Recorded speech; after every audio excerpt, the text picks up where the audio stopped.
Instrumen penelitian adalah alat atau fasilitas yang digunakan oleh peneliti dalam mengumpulkan data agar pekerjaannya lebih mudah dan hasilnya lebih baik. Kemudian jenis-jenis penelitian ada dua, yaitu tes dan non-tes. Yang dimana non-tes ini meliputi kuesioner, interview, observasi, skala bertingkat, dan dokumentasi. Kemudian yang ketiga yaitu penentuan instrumen. Maksudnya yaitu pemilihan instrumen sangat ditentukan oleh beberapa hal, yaitu objek penelitian, sumber data, waktu, dan dana yang tersedia.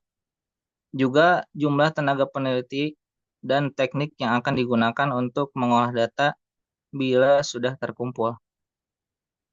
Kemudian uji coba instrumen meliputi ada dua tahapan. Yang pertama uji coba tahap pertama, yang dimana dimaksudkan untuk mengetahui apakah instrumen yang telah disusun benar-benar mampu mengukur dan menilai aspek-aspek yang ingin diteliti. Setelah itu, yaitu uji coba tahap kedua. Maksudnya yaitu untuk mengetahui apakah instrumen yang disusun sesuai dengan karakteristik sampel yang dapat dipahami, mudah dibaca, dan tidak meragukan bagi sampel penelitian, baik dari segi bahasa, isi, dan perwajahannya. Kemudian yang terakhir yaitu keampuhan instrumen, yaitu meliputi validitas dan reliabilitas. Yang pertama yaitu validitas, yang dimana untuk memperoleh instrumen yang valid, peneliti harus bertindak hati-hati sejak awal penyusunannya dengan mengikuti langkah-langkah penyusunan instrumen, yakni memecah variabel menjadi subvariabel dan indikator baru memuaskan butir-butir pertanyaannya. Peneliti sudah bertindak hati-hati apabila cara dan isi tindakan ini sudah betul. Dapat dikatakan bahwa peneliti sudah boleh berharap memperoleh instrumen yang memiliki validitas logis. Terus yang selanjutnya itu reliabilitas, yang dimana reliabilitas ini dapat digunakan sebagai alat pengumpulan data karena instrumen tersebut belum mampu di, dikatakan baik, karena instrumen yang baik tidak akan bersifat tendensius, yang dimana tendensius itu mengarahkan responden untuk memilih jawaban-jawaban tertentu. Instrumen yang sudah dapat dipercaya atau yang disebut yang reliable akan menghasilkan data yang dapat dipercaya juga apabila datanya memang benar sesuai dengan kenyataannya. Maka berapa kali pun diambil tetap akan sama. Reliabilitas menunjukkan pada tingkat keterandalan sesuatu. Reliable artinya dapat dipercaya, jadi dapat diandalkan. Mungkin itu saja yang bisa saya sampaikan karena mungkin masih banyak yang belum presentasi juga, Pak. Mungkin untuk sesi tanya jawab mungkin nanti di akhir sekalian dengan semuanya, atau mungkin mau ada sesi tanya jawab dulu, Pak. Lanjutkan dulu aja paparan. Nah, mangga yang lain, silahkan.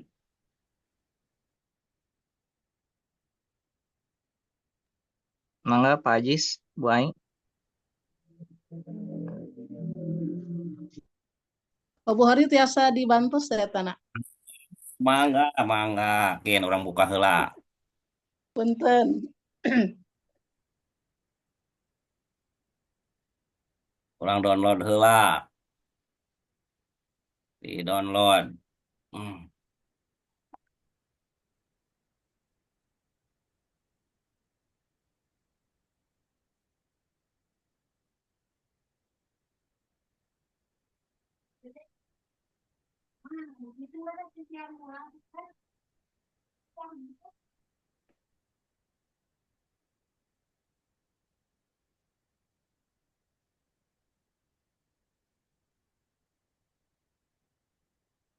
Aya?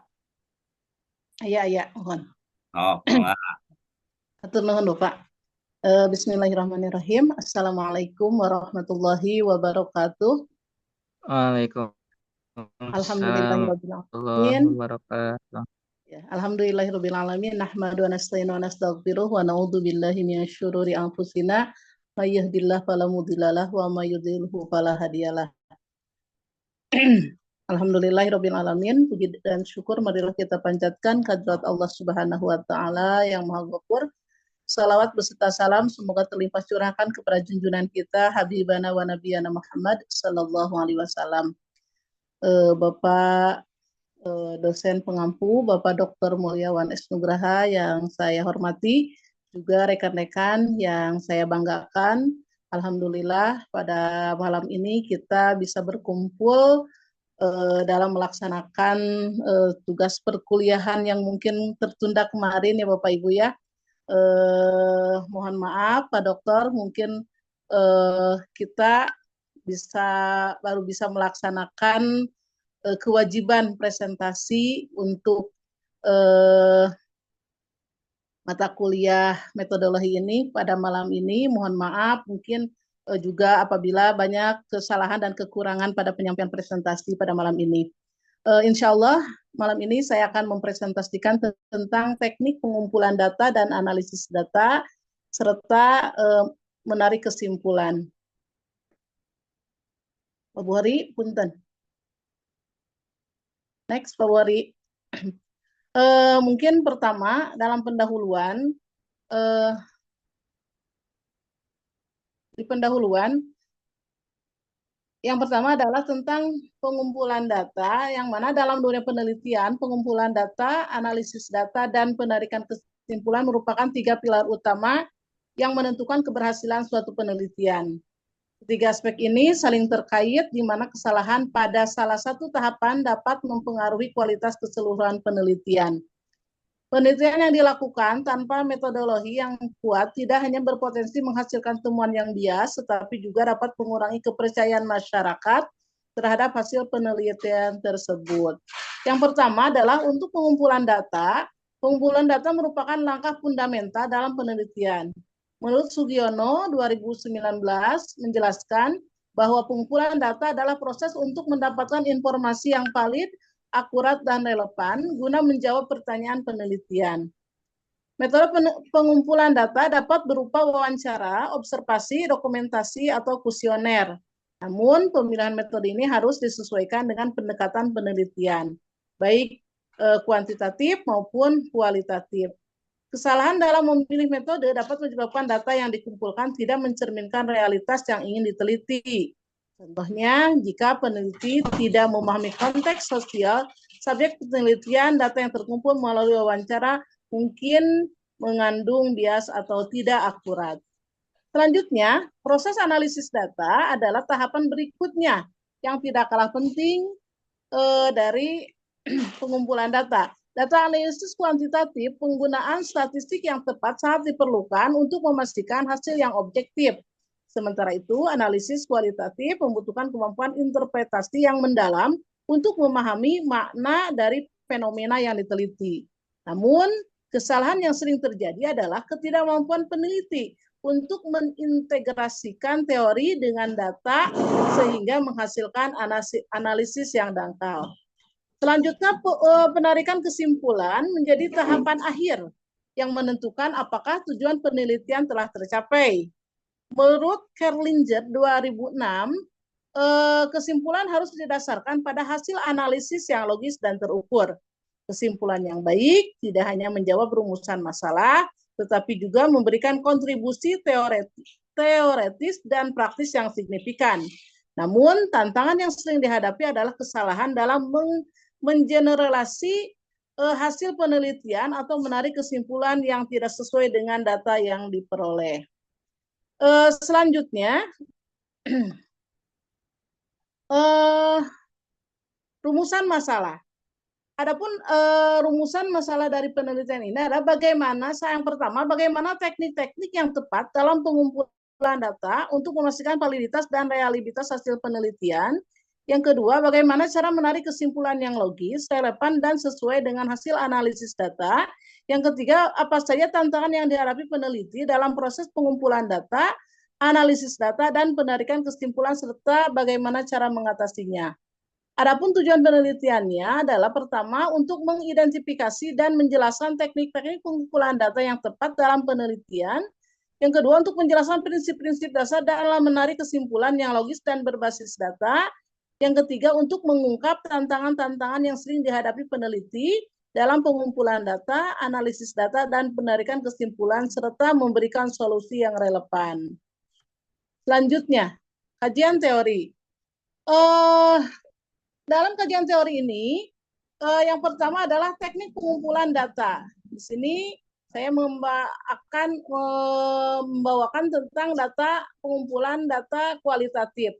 Yang pertama, data kualitatif adalah data mentah dari dunia empiris, yang mana data kualitatif ini berupa uraian terinci, kutipan langsung, dan dokumentasi khusus. Dan dokumentasi kasus.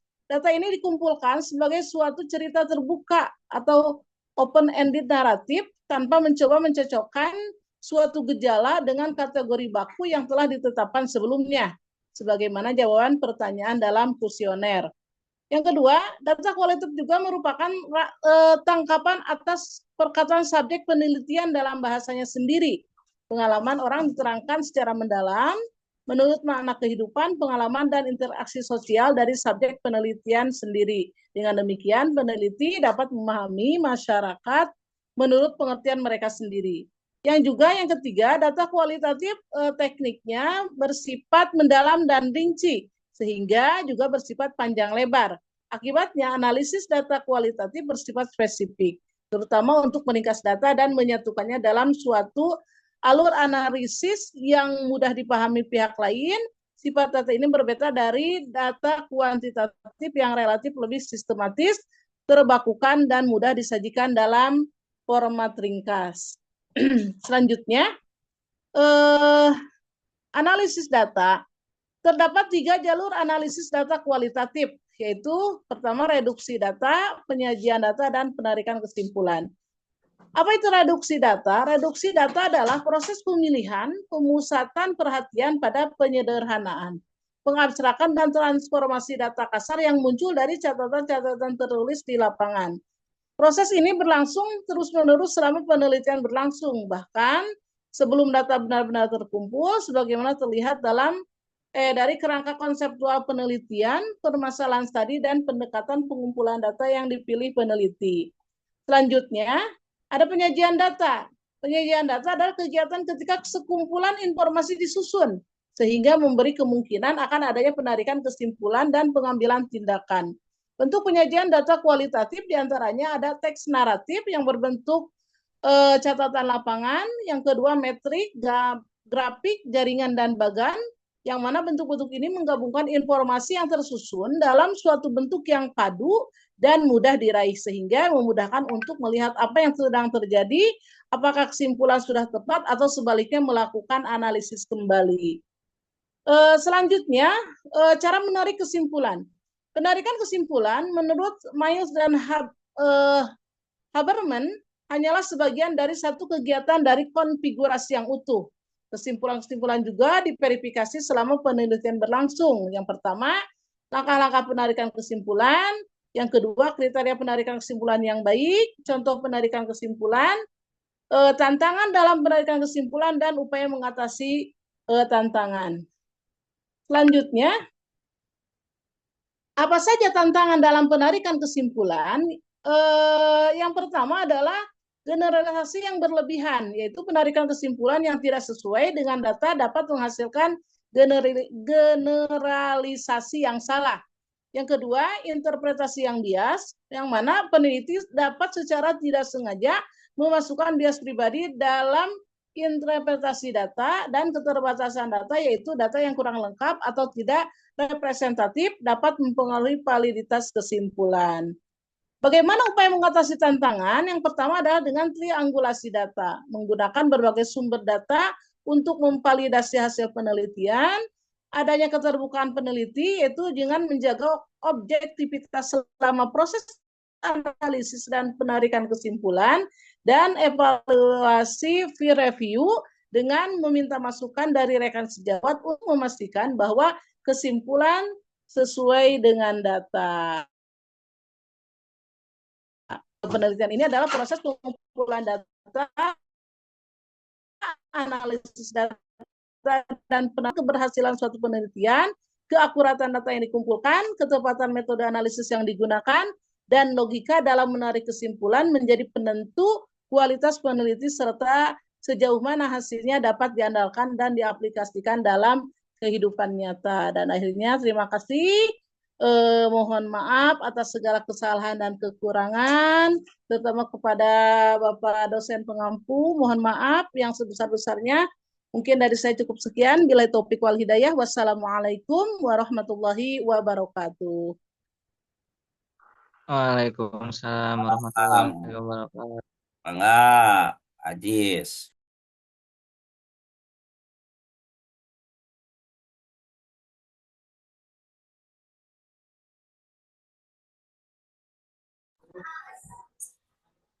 Saya nyapanya, suaraan.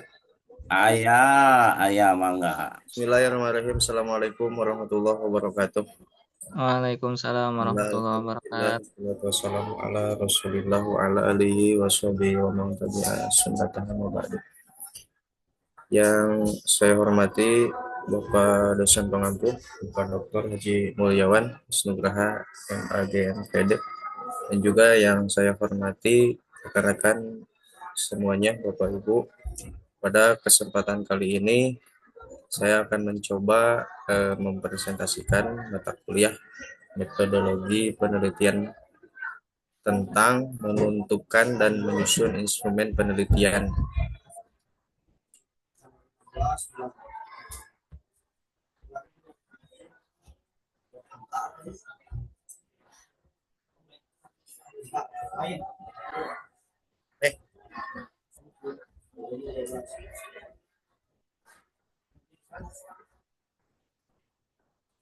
Keluar tuh Pak. Ayah sok terus. Oh iya. Yang mana di pendahuluan ini di latar belakangi dengan instrumen penelitian adalah alat utama dalam mengumpulkan data yang relevan. Sedangkan ada beberapa kesalahan dalam penyusunan instrumen dapat menyebabkan bias dan menurunkan kualitas hasil penelitian. Peran ini bertujuan bisa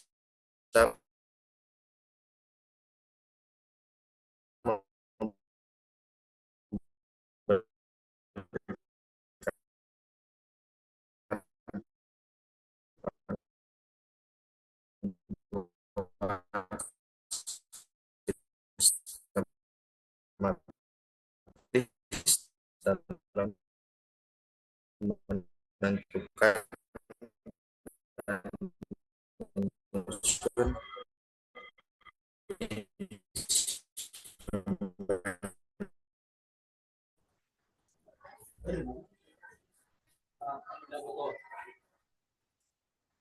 Pak Bu,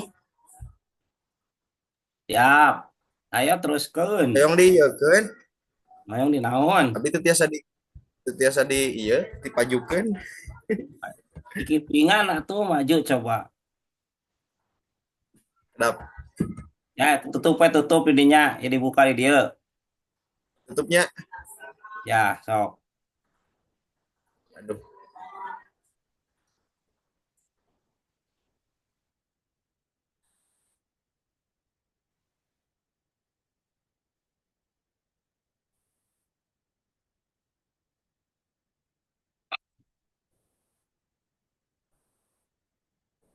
Gaya yang mau sih tes.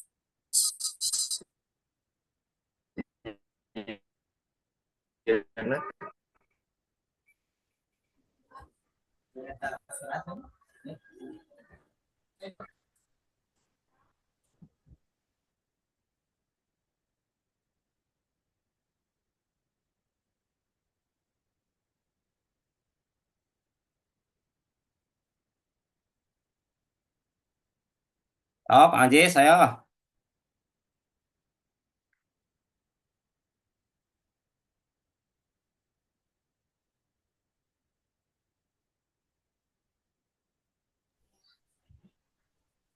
Anjis, ayo.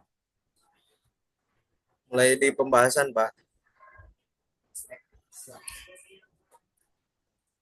Oh, Nah, mulai pembahasan ada sembilan dalam pembahasan ini.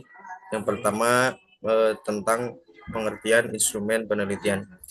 Bahwa instrumen penelitian adalah alat yang digunakan untuk mengumpulkan, mencatat, dan menganalisis data penelitian. Sehingga ketika kita awal-awal untuk mendapatkan data bisa dengan disebut dengan instrumen penelitian.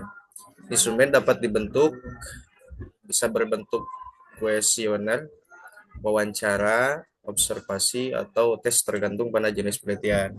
Biasanya kebanyakan ketika penelitiannya itu menggunakan penelitian kuantitatif, itu bisa menggunakan kuesioner, dan juga kualitatif bisa wawancara yang mendalam, kuantitatif bisa juga dengan wawancara tapi untuk mendapatkan data yang yang sekilas untuk bisa mendapatkan data jumlah banyak dan kurang, sedikit banyak, dan lainnya. Observasi bisa digunakan untuk kualitatif dan kuantitatif atau yang lainnya. Kemudian validitas dan reliabilitas instrumen yang sangat penting untuk memastikan keakuratan data.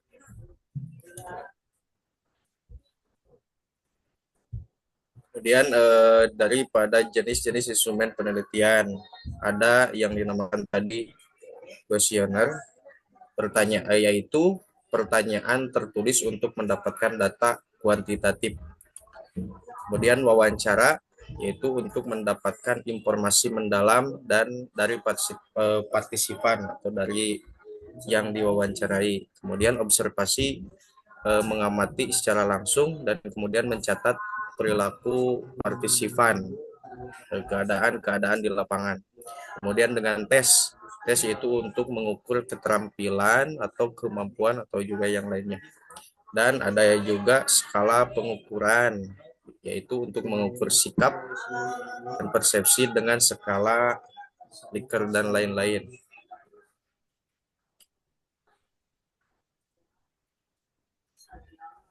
Ada langkah-langkah menentukan instrumen penelitian, yaitu ada 3. Yang pertama, identifikasi variabel.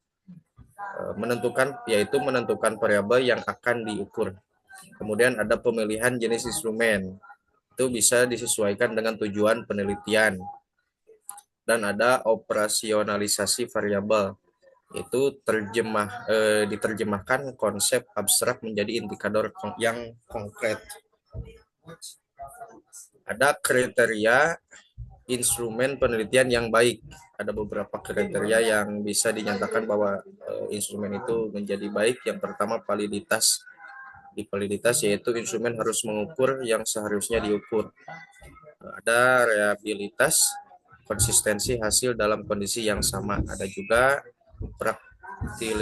praktikalitas, yaitu mudah digunakan dan diterapkan di lapangan. Kemudian ada Pak Bu, dilanjut Pak Bu. Udah ya. Ada langkah-langkah menyusun instrumen. Yang pertama, perumusan pertanyaan, yaitu pertanyaan disusun sesuai dengan variabel penelitian. Kemudian pengujian instrumen, dilakukan uji coba untuk melihat efektivitasnya. Sebagaimana tadi disampaikan oleh Rahmadi sekilas itu sama, ada uji coba. Kemudian revisi instrumen, itu perbaikan berdasarkan uji coba. Ketika ada kekurangan bisa direvisi instrumennya. Kemudian ada finalisasi instrumen siap digunakan dalam penelitian utama.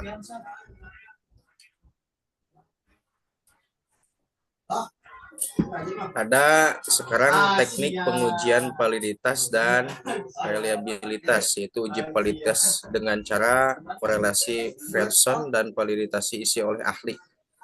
Kemudian uji reliabilitas dengan cara tes riset, split hub, alpha, Crocod's. Kemudian contoh penerapan instrumen dalam penelitian. Penerapan instrumen yang pertama dalam konteks sosial, kuesioner tentang kepuasan masyarakat terhadap layanan publik. Kemudian bisa diterapkan dalam pendidikan itu untuk tes mengukur efektivitas metode. Ada juga untuk psikologi, kuesioner untuk mengukur tingkat kecemasan siswa, misal dalam sekarang bisa diterapkan dalam kesehatan, yaitu skala pengukuran kualitas hidup pasien yang kanker, yang mempunyai penyakit kanker contohnya. Nah, ada tantangan dalam penyusunan instrumen. Di sini ada 3 tantangan, yaitu kesulitan dalam merumuskan item yang relevan dan tidak bias. Kemudian terbatasnya sampel dalam uji validitas dan reliabilitas. Dan yang ketiga, cara mengatasi uji coba bisa dengan revisi instrumen adaptasi dari penelitian sebelumnya. Perbedaan instrumen kualitatif dan kuantitatif tadi sekilas diulas bahwa kuantitatif jenis instrumen yang digunakan itu biasanya dengan kuesioner atau tes.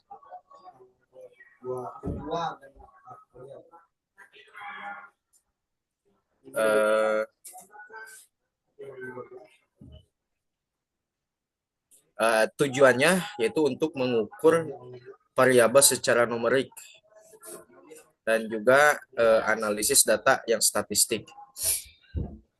Itu di kuantitatif. Sekarang di kualitatif, jenis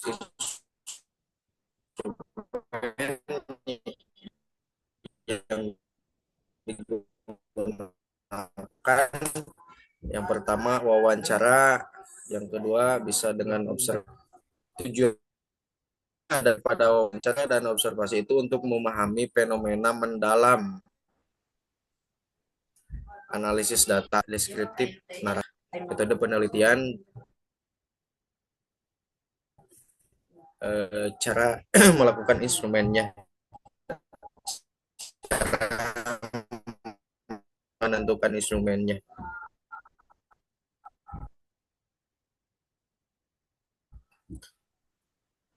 Dan yang terakhir, kesimpulan.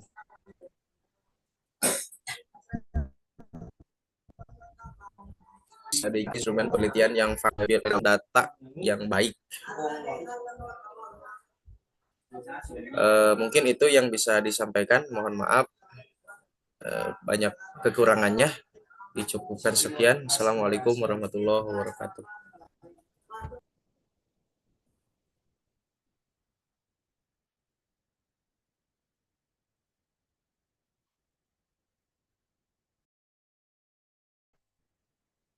Ya.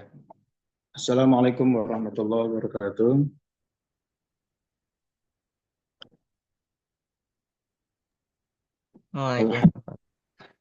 Alhamdulillah bila niaya wa syukurillah bila ghaya. Assalatu wassalamu ala Rasulillah Sayyidina Muhammadin ibni Abdillah wa ala alihi wa sahbihi wa mawala. Amma ba'du. Yang saya hormati dosen pengampu kita, yaitu Bapak Dr. Mulyawan S. Nugraha MAG, dan juga yang saya hormati rekan-rekan sekalian, yang alhamdulillah pada malam hari ini kita bisa kembali mengikuti perkuliahan. Mungkin dari saya tidak terlalu panjang lebar karena tadi sudah dipaparkan oleh beberapa teman-teman. Adapun pemaparan saya pada malam hari ini yaitu tentang teknik pengumpulan data, analisis data, dan menarik kesimpulan. Jadi saya akan membahas lebih ke teknik. Sebelumnya akan saya paparkan beberapa pengertian tentang jenis-jenis data. Data adalah keterangan-keterangan tentang suatu hal, dapat berupa suatu yang diketahui atau yang dianggap, atau sebuah anggapan, ya, atau suatu fakta yang digambarkan bisa lewat angka, simbol, dan kode-kode yang lain. Data menurut sumber pengambilan ini terbagi dua. Satu, data primer, dan yang kedua adalah data sekunder. Ya, di proposal mungkin teman-teman ini dilampirkan untuk data ini. Adapun data primer adalah data yang diperoleh atau dikumpulkan langsung di lapangan oleh orang yang melakukan penelitian atau yang bersangkutan yang memerlukannya. Disebut dengan data asli atau data baru.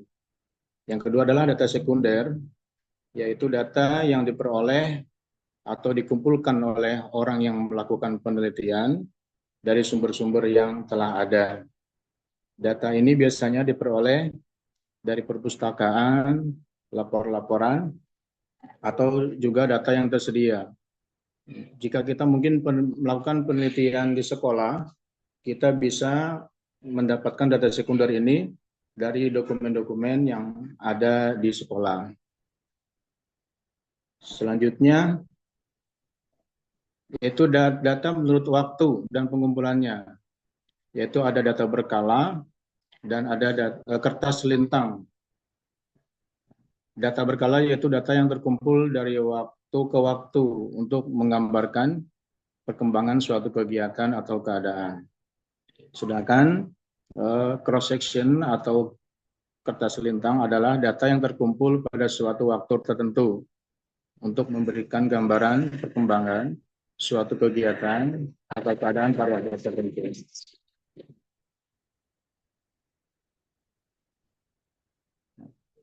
Data menurut sifatnya ada dua, ada data kualitatif, yaitu data yang berbentuk tidak bilangan, biasanya dia berbentuk deskriptif ya. Dan yang kedua adalah data kuantitatif, data yang berbentuk bilangan. Menurut tingkat pengukurannya, ada data nominal, ada data ordinal, data internal, dan data rasio. Nah, data nominal yaitu pengelompokan peristiwa berdasarkan kategori.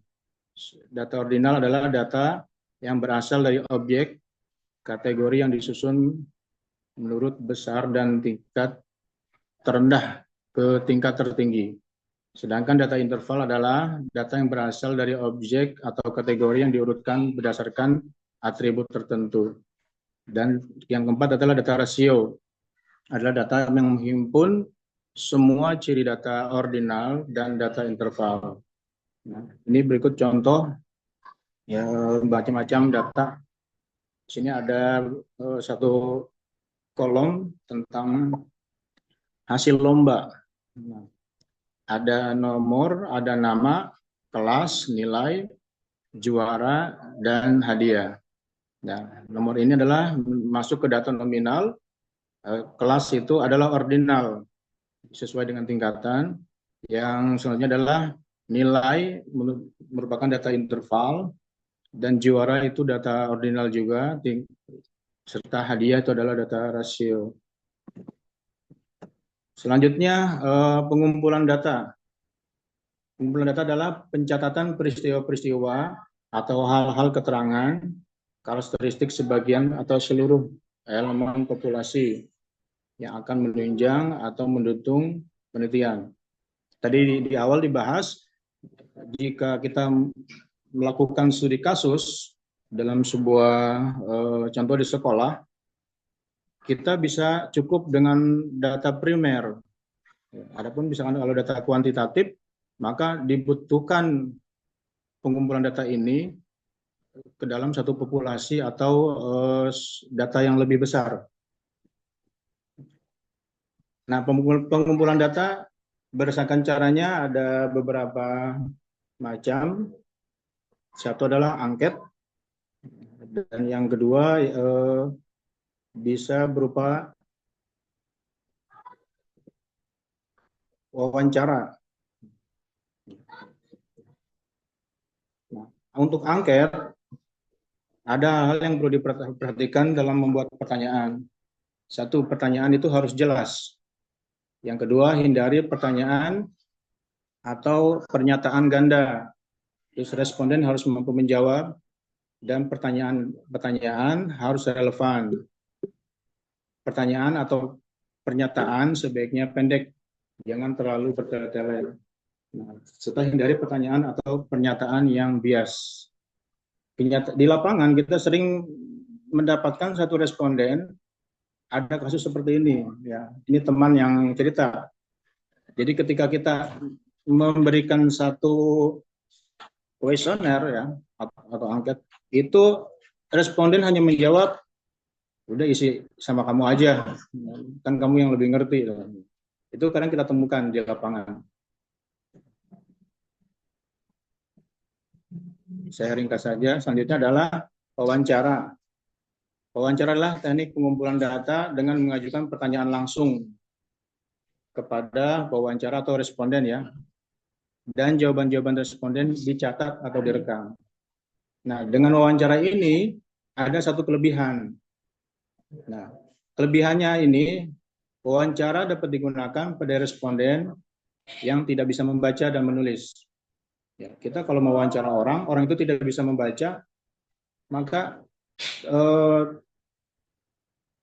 tidak bisa dilakukan dengan cara pertanyaan-pertanyaan tertulis.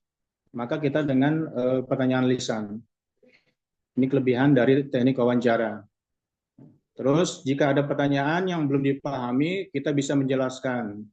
Nah, juga pewawancara bisa mengecek kebenaran jawaban responden dengan pertanyaan-pertanyaan pembanding dan bisa melihat wajah atau gerak-gerik dari responden. Kira-kira dia menjawabnya dengan sebenarnya atau tidak sebenarnya.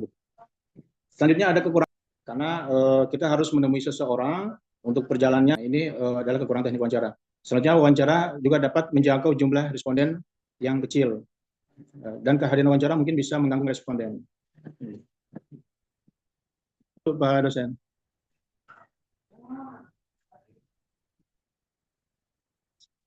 Untuk pemaparannya. Teruskan, Pak. Lebih baik teruskan sampai beres, Pak. Oke. Nah. Baik, hal-hal yang perlu diperhatikan ketika kita melakukan wawancara. Satu, dilakukan perjanjian dahulu. Lalu yang kedua yaitu mulailah wawancara dengan kalimat pembuka, kalimat pengantar, jangan langsung tanya ya, dan gunakan bahasa yang baik dan benar. Dan yang terakhir adalah kontrol jalannya wawancara dan bila perlu pihak responden dituntun seperlunya agar dia tidak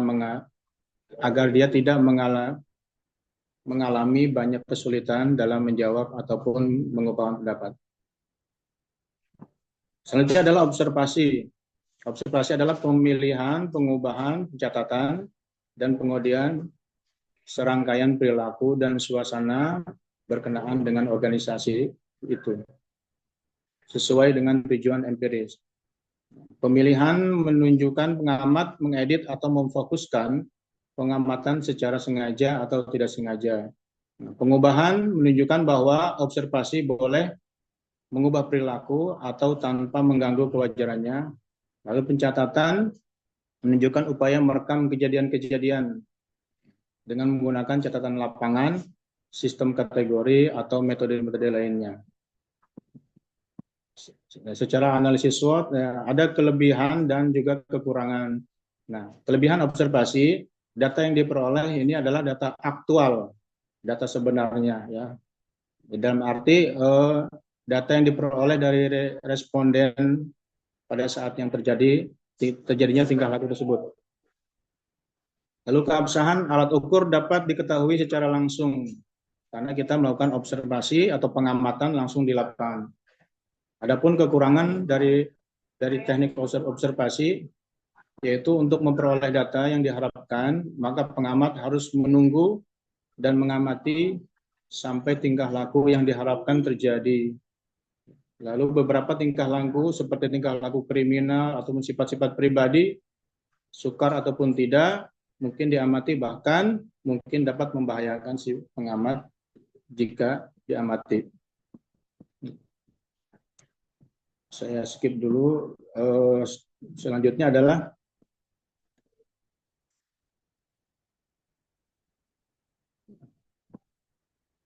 pengumpulan data berdasarkan banyaknya data yang diambil. Satu yaitu sensus adalah cara pengumpulan data secara dengan mengambil elemen atau anggota populasi secara keseluruhan untuk diselidiki atau mengumpulkan data melalui populasi. Ya, data yang diperoleh dari hasil sensus ini disebut parameter atau data yang sebenarnya. Selanjutnya adalah dengan cara sampling, adalah cara mengumpulkan data dengan mengambil sebagian elemen anggota populasi atau diselidiki atau pengumpulan data melalui sampel. Data yang diperoleh dari sampling disebut data perakiraan. Ya. Selanjutnya adalah penarikan hasil analisis. Ya. Hasil analisis ini dilakukan untuk menarik kesimpulan. Nah, penafsiran hasil analisis adalah proses memberikan makna terhadap data yang telah diolah. Penafsiran hasil analisis ini bertujuan untuk menarik kesimpulan peneliti yang telah dilaksanakan. Nah, cara merumuskan kesimpulan yang baik adalah disesuaikan dan diserasikan dengan tujuan rumusan masalah, hipotesis, atau pertanyaan penelitian, baik isi maupun jumlah kesimpulan yang dibuat. Nah, ini beberapa rangkaian mengumpulkan data, kita analisis, setelah itu kita ambil kesimpulan. Terakhir, dari slide yang saya paparkan, kesimpulannya adalah teknik pengumpulan data meliputi wawancara, angket, dan observasi. Pengolahan data dilakukan melalui editing, coding, dan tabulating, serta dianalisis menggunakan statistik deskriptif atau inferensial, parametris, dan non-parametris. Data dikelompokkan menjadi data kuantitatif, angka, dan juga data kualitatif, yaitu kata ataupun simbol. Hasil analisis kemudian ditafsirkan untuk menarik kesimpulan yang menjawab perumusan masalah, hipotesis, dan tujuan penelitian. Demikian untuk pemaparan materi saya. Kurang lebihnya mohon maaf. Wassalamualaikum warahmatullahi wabarakatuh. Waalaikumsalam warahmatullahi wabarakatuh. Assalamualaikum warahmatullahi wabarakatuh.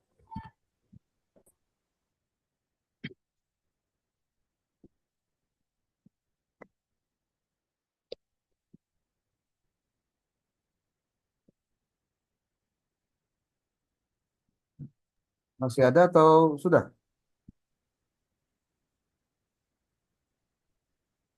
Pak Buari, masih ada?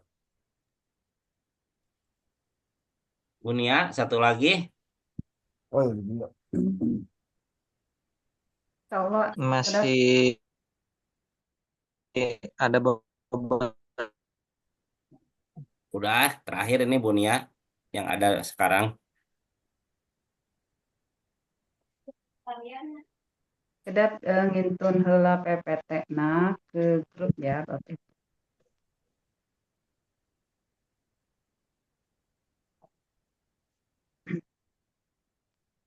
Pak Buhori punten hayang dibantos.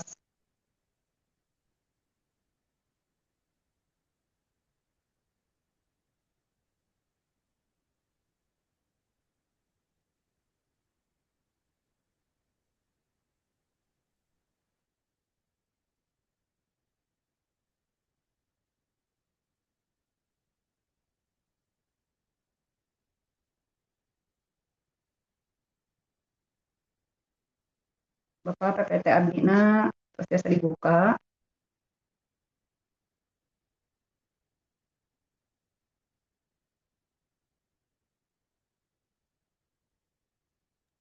Oh, mangga. Bismillahirrahmanirrahim. Assalamualaikum warahmatullahi wabarakatuh. Waalaikumsalam warahmatullahi wabarakatuh. Allahumma shalli ala sayyidina Muhammad wa ala ali sayyidina Muhammad. Yang saya hormati Bapak dosen pengampu metodologi penelitian, Bapak Dr. Haji Mulyawan S. Nugraha, MAG, MPD. Yang saya hormati Bapak Ibu, rekan-rekan PHI, Inkas Kota Sukabumi. Pada kesempatan kali ini saya akan mencoba mempresentasikan salah satu bahasan tentang pengumpulan data, analisis data, dan juga menarik kesimpulan. Pada sebelumnya rekan kita sudah menyampaikan, mungkin saya tidak akan terlalu banyak memberikan, tidak terlalu panjang lebar menyampaikan, hanya poin-poinnya saja. Sebelum dilanjut, mengapa pengumpulan data harus dilakukan dalam proses sebuah penelitian? Alasan utamanya yaitu yang pertama, pengumpulan data dilakukan yaitu untuk mendukung hipotesis sehingga membantu memvalidasi atau menolak hipotesis penelitian. Yang kedua yaitu untuk mengumpulkan informasi akurat sehingga data yang dikumpulkan secara sistematis dan teliti memastikan keakuratan informasi. Dan alasan yang ketiga, mengapa pengumpulan data harus dilakukan, yaitu data yang dikumpulkan dapat digunakan untuk mengembangkan teori baru atau memperbaharui teori yang sudah ada.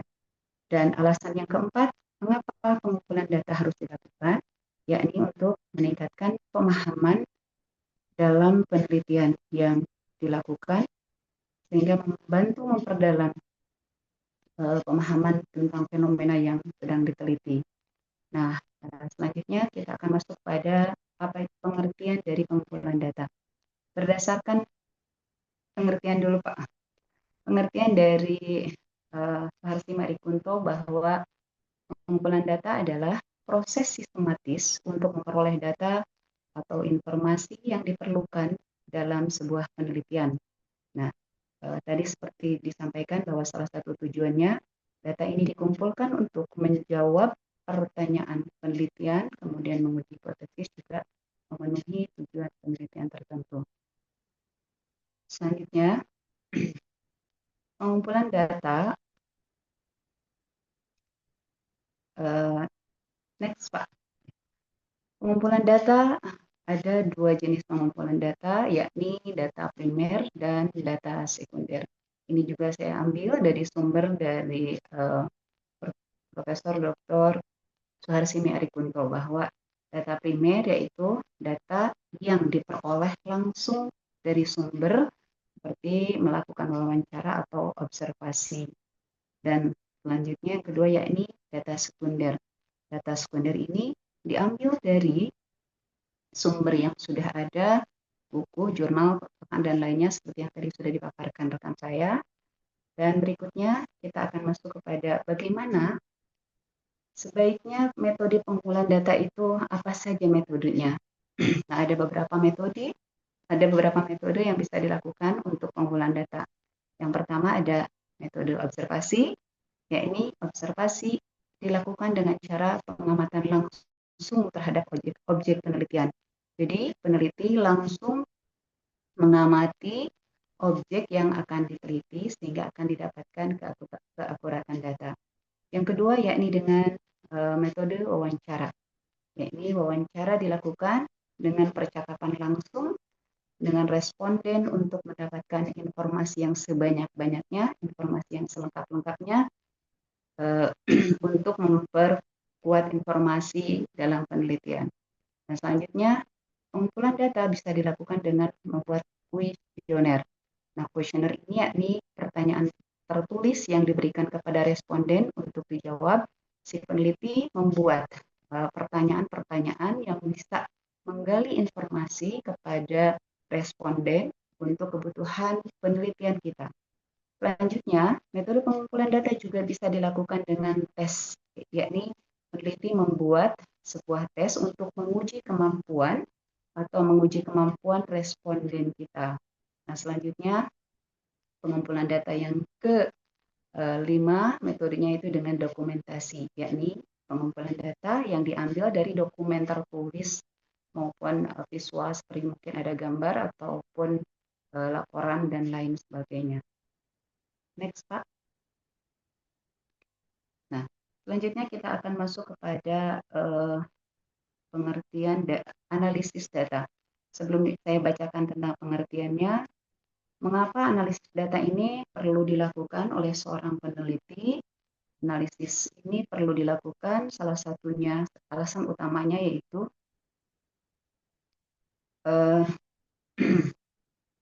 ya, penting dilakukan alasan utamanya yaitu mengidentifikasi pola dan hubungan antar variabel. Yang keduanya dapat menguji hipotesis dan teori. Dan alasan yang ketiga akan menjawab pertanyaan penelitian. Dan kemudian yang keempat, mengembangkan teori baru serta meningkatkan pemahaman dari fenomena yang juga sedang diteliti. Nah, selanjutnya, Saudara Simarikunto menyampaikan bahwa analisis data adalah proses mengolah, proses menafsirkan, dan menarik kesimpulan dari data yang telah dikumpulkan selama penelitian. Tujuannya ini dilakukan yakni untuk menjawab pertanyaan penelitian dan menguji hipotesis yang telah dirumuskan sebelumnya. Selanjutnya, next Pak. Nah, adapun analisis data ini ada dua metode dari Suharsioni Arikunto menyampaikan. Yang pertama yakni analisis kuantitatif dan yang kedua adalah analisis kualitatif. Yang pertama analisis kuantitatif menggunakan metode statistik untuk menganalisis data numerik. Tadi kebetulan sudah disampaikan lebih lengkap oleh Pak Ahmad Yayan ya. Dan selanjutnya ada yang kedua analisis data kualitatif, yakni menganalisis data naratif untuk memahami makna dan interpretasi. Next, Pak. Adapun beberapa langkah-langkah analisis data atau bagaimana untuk melakukan analisis data ini ada beberapa langkah. Yang pertama yakni pengumpulan data. Jadi ketika seorang peneliti menganalisis data, langkah yang pertama yang perlu dilakukan itu memastikan data itu ada dan siap untuk dianalisis. Dan yang kedua, penyajian data. Jadi menyusun data dalam bentuk tabel, grafik atau lainnya. Kemudian pengolahan data. Langkah analisis data yang selanjutnya yaitu mengolah data menggunakan metode statistik atau analisis kualitatif untuk analisis kualitatif. Dan yang keempat, melakukan penarikan kesimpulan. Nah, ini menarik kesimpulan itu nanti didasarkan kepada hasil analisis data dan juga pengumpulan data. Ya. Selanjutnya, next Pak, kita masuk ke bagian yang ketiga yaitu penarikan kesimpulan. Nah, di dalam sebuah penelitian, mengapa penarikan kesimpulan perlu dilakukan?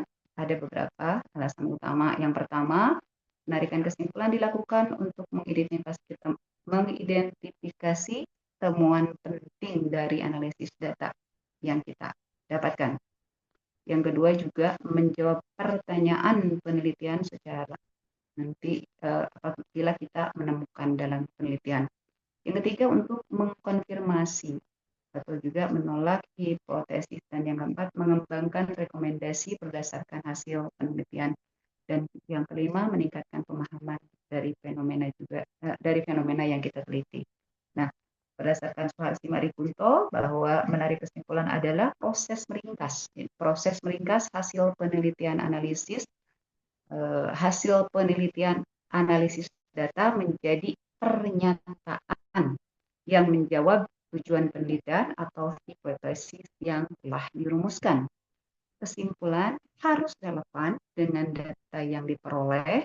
Kesimpulan juga harus jelas dan dapat dipertanggungjawabkan.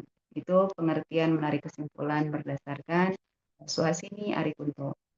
Dan selanjutnya menarik kesimpulan ada tiga. Yakni yang pertama yang pertama adalah menarik kesimpulan dengan analisis hasil, yang kedua perbandingan dengan tujuan, dan yang ketiga temuan utama. Dan selanjutnya berikutnya kita percepat Bapak. Ya.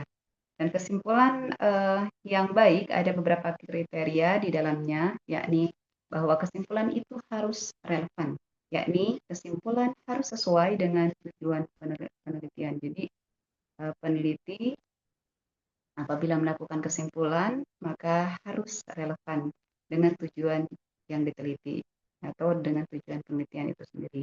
Yang kedua, kesimpulan yang baik itu yang kedua adalah ringkas.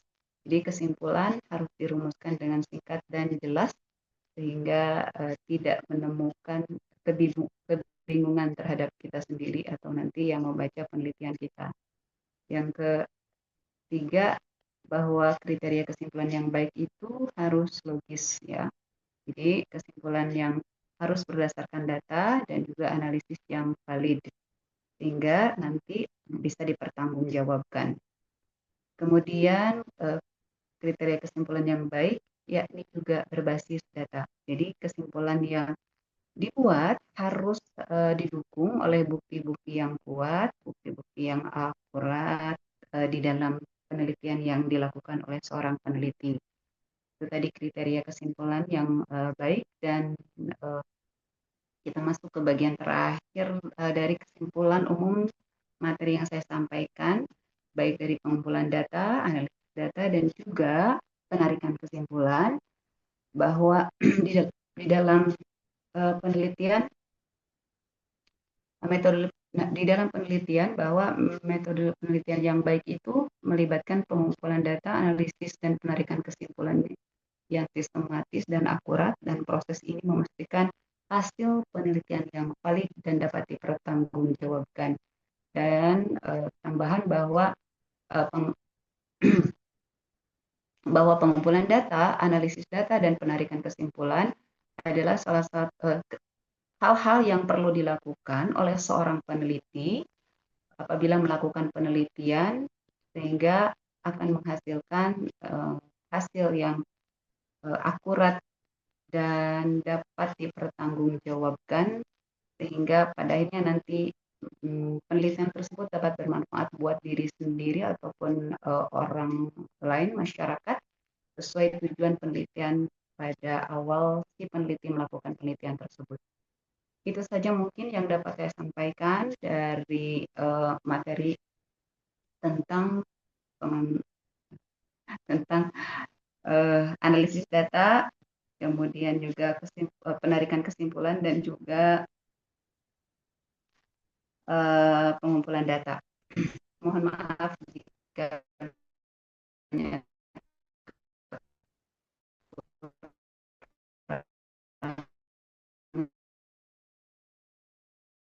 Sudah Pak, beres semua.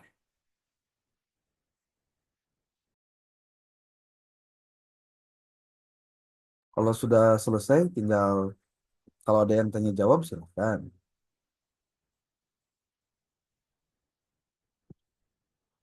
Ini 5 orang ya. Nu presentasinya 5, nu hadirna 7. Jadi 12. Oke, silakan.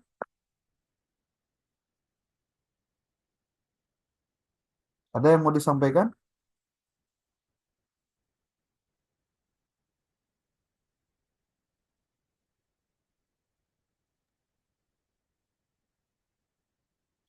Bapak Ibu, ada? Sudah ngantuk? Saya maaf Bapak Ibu. Saya sudah kirimkan hasil kuliah dengan kelas B Sabtu lalu. Silakan ditonton aja karena itu nyangkut dengan beberapa hal yang terkait dengan eh, proposal ya, dengan proposal. Termasuk juga ya mungkin di antara Anda ada yang sudah kemarin mengikuti kegiatan SUPT ya. Kemarin berapa orang yang ikut SUPT? 27. 11. 11. S10. Kelas A berapa orang? Kelas A 10. Kelas B 16. 26 berarti ya. Oke. Ada yang mau disampaikan? Berarti kuliah kita terakhir hari besok ya, Sabtu. Belum ada ini Pak. Kan ada gelombang kedua SUPT-nya Sepertinya hari apa? belum ada info lagi. Hari Minggu atau hari Sabtu? Belum ada kabar. Belum. Tanggal 26 mungkin hari Minggu. 26 ya. Oke, Oke, Bapak Ibu, materinya terakhir ya. Sebenarnya materi ini bukan materi mudah, tapi sayang kemarin di minggu lalu di hari Sabtunya ini semua narasumbernya tidak ada. Ya, apapun alasannya sebetulnya seharusnya jangan sampai terjadi kejadian seperti itu. Karena kalau buat saya ketepatan waktu itu menjadi ukuran dari eh, seriusan dalam menjalankan program, apalagi kuliah. Ya. Jadi ya harus tepat, Pak, tepat, tepat. Waktunya harus tepat, orangnya juga harus tepat. Jadi nggak bisa kayak kemarin kejadian seperti itu. Saya sampai komplain ke Pak Rektor juga. Tadinya gara-gara SUPT lalu alasan bimbingan lah itulah sampai kuliah jadi terbengkalai. Padahal yang wajibnya kuliahnya Pak SUPT itu bisa di luar waktu jadwal yang lain sebetulnya. Jadi kecuali kalau jadwalnya diliburkan. Kecuali ya, kecuali. Kalau kecuali jadwalnya diliburkan, berarti tidak ada kewajiban untuk melakukan kuliah. Jadi saya pun tidak akan menyesuaikan dengan yang seharusnya dilakukan oleh mahasiswa. Oke, problem terbesar dalam riset nanti pada saat Anda setelah proposal di ACC, revisinya sudah selesai, lalu nanti mengajukan untuk membimbing dan juga judul tesis yang fix gitu, itu adalah untuk mempersiapkan diri dalam waktu dekat, menyiapkan, menyelesaikan bab 1, merapihkan bab 2, dan menyelesaikan bab 3.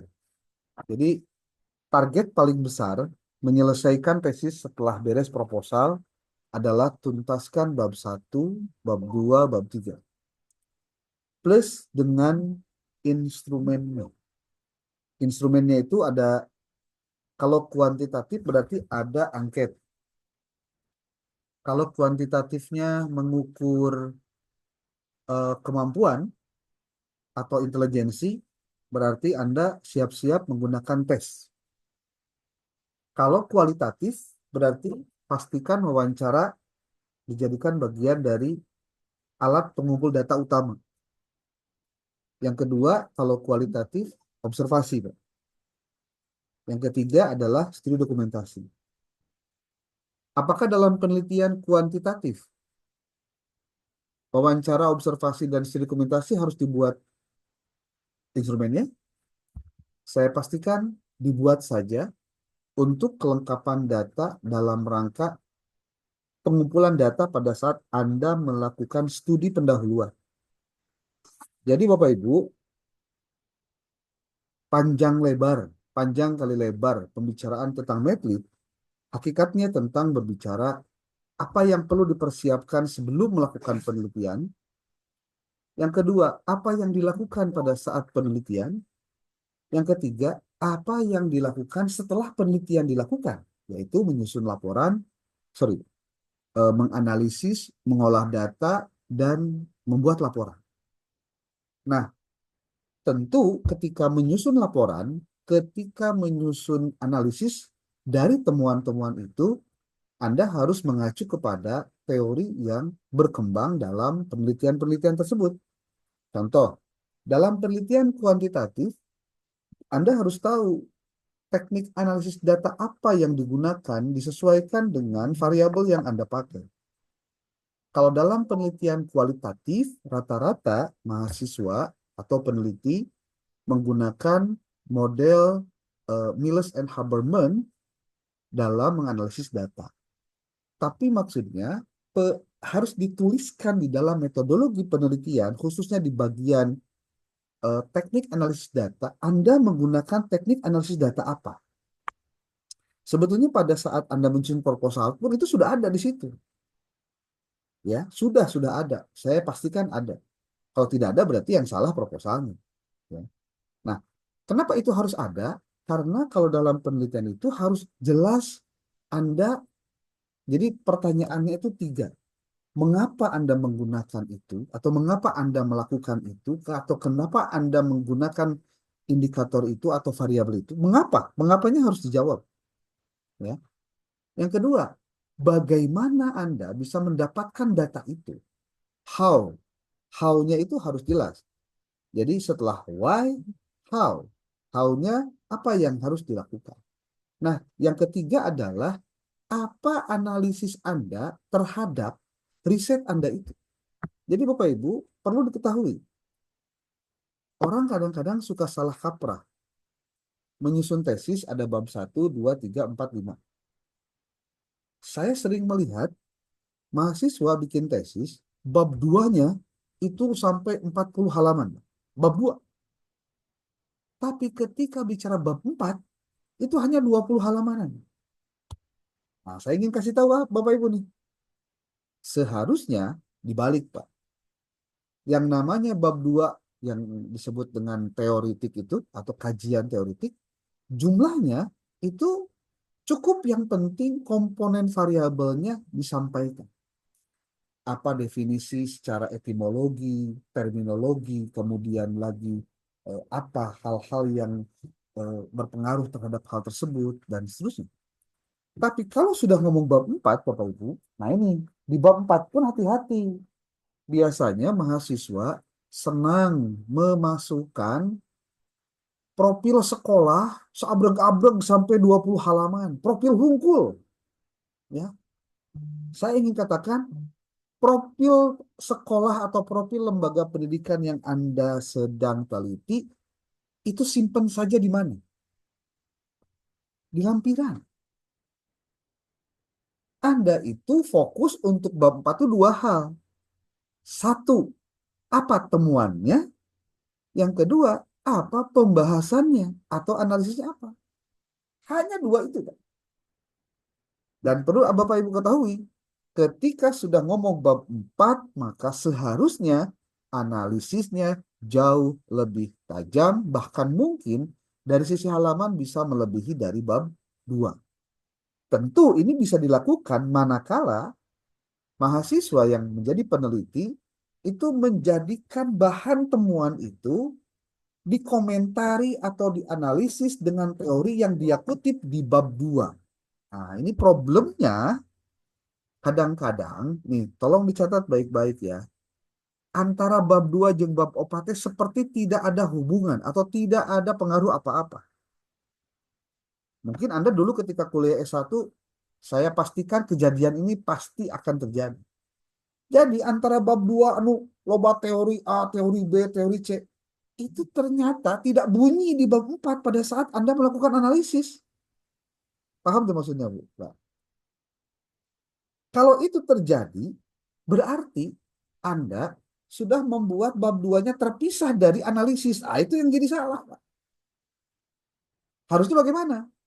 Apa yang Anda temukan di bab 2, teori-teori itu termasuk penelitian terdahulu, itu dijadikan sebagai pisau analisis dalam membahas temuan hasil yang ada di bab 4 bagian temuan.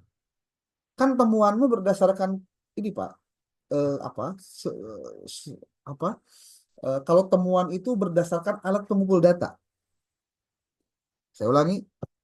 Temuan itu dimunculkan berdasarkan alat pengumpul data. Tentu alat pengumpul data ini ada karena ada tujuan penelitian. Makanya kalau tujuan penelitiannya 5, maka pembahasannya pun 5. Maka nanti disimpulannya pun 5. Jadi kalau ada mazhab yang mengatakan bahwa kalau bikin kesimpulan atau simpulan itu sesuai dengan rumusan masalah atau tujuan penelitian, itu tidak salah. Kalau memang seharusnya begitu. Tapi kalau kemudian ada juga yang berpendapat, Pak, saya dapat arahan dari pembimbing untuk membuat simpulan itu jumlahnya tidak harus persis sama dengan jumlah berapa rumusan masalah. Boleh nggak? Boleh. Dengan catatan, bahwa komponen tujuannya sudah dijawab di dalam simpulan. Kalaupun contoh tujuannya 3, tapi ditulisnya hanya 1 nomor, tapi di dalamnya berkaitan dengan semua tujuan itu. Boleh? Boleh. Tidak masalah. Tidak masalah. Jadi kalau Anda melakukan analisis data, kemudian melakukan simpulan, dan ingat, simpulan itu bukan copy paste dari analisis. Nah, ini yang sering kali keliru nih. Yang disebut kesimpulan itu adalah ketika Anda memberikan penguatan terhadap temuan hasil berdasarkan apa yang Anda komentari dari teori-teori itu, sehingga simpulan Anda itu menguatkan teori siapa atau mendangkalkan teori siapa. Ini mungkin belum terbiasa ya, tapi saya tidak khawatir nanti dalam proses bimbingan, termasuk Anda melakukan penelitian pun, insya Allah kalau misal di antara Anda ada yang mau melakukan konsultasi ataupun juga bertanya, saya persilahkan di grup. Makanya grupnya jangan dibubarkan kecuali Anda sudah beres wisuda. Ya. Yang pasti satu, Anda harus bisa tahu bahwa rumusan bab 4 yang di dalamnya itu ada ada temuan dan pembahasan, itu harusnya lebih besar, lebih banyak daripada bab 2. Jangan sampai kebalik. Bab 2 teori abreg-abreg, tapi isinya tidak ada satupun yang dikutip di dalam pembahasan. Nah, itu yang keliru, Pak. Itu yang keliru. Oke, Bapak Ibu. Terus pantau SK Anda. Kalau yang belum, yang sudah.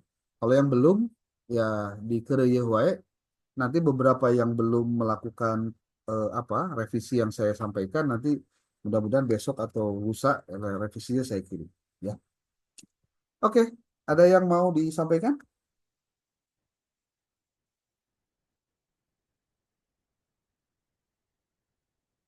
Oke, kayaknya Anda sudah bersepakat untuk selesai ya. Jam 21.27. Jadi kurang dari 10. 90 menit ya. Oke, terima kasih. Billahi taufiq wal hidayah. Wa muwaffiq. Assalamualaikum warahmatullahi wabarakatuh. Waalaikumsalam.